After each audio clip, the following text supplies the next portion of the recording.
Which talented young roster would you rather have?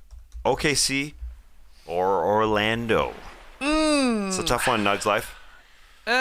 Is it? Nah. I mean, I like it. It's a fun question. These are both like good, young, talented teams, but I'm quite easily taking the Thunder over the Magic. Their roster right now. Because you're like, as you go through it, you're taking SGA over Paolo 10 times out of 10 at this point. You're taking Chet over Franz Wagner. I think a lot of people would. You're taking J-Dub over the Magic's next best starter, which is maybe Jalen Suggs, starter. And then are you taking super sub Cole Anthony over the subs for the Thunder? Isaiah Joe, Wallace? Maybe. But you've skipped over Gideon Dort in the starting lineup for OKC as well. So I'm going OKC. I think it's just a better, more talented roster, especially top-end talent.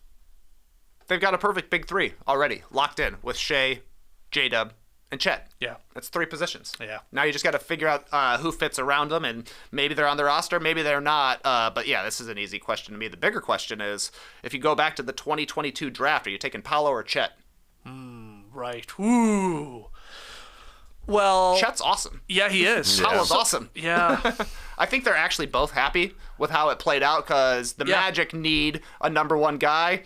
I think Paolo is a number one guy. At the very worst, he's like a 1.5. And I've got a lot of hope for him in the future. Whereas Chet, if he's the number one guy, things definitely look different. He doesn't seem to be a playmaker the way Paolo is, but he's obviously going to be one of the 5 best defenders on the other side of the ball. So surely OKC, already having Shea on the team, is happier with Chet than they would be with Paolo. But I mean, I think that's a tough call. Yep. Are you taking Paolo or Chet straight up? I don't know.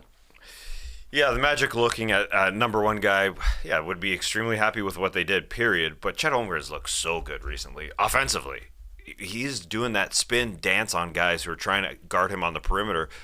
He's taking them into the lane and just spinning on them and then throwing it down. And obviously, he doesn't have to be the number one guy on that team just because Shea does so much.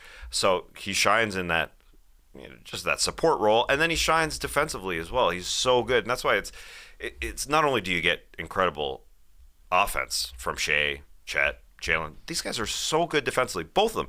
Chet Holmgren has 71 blocks in 25 games.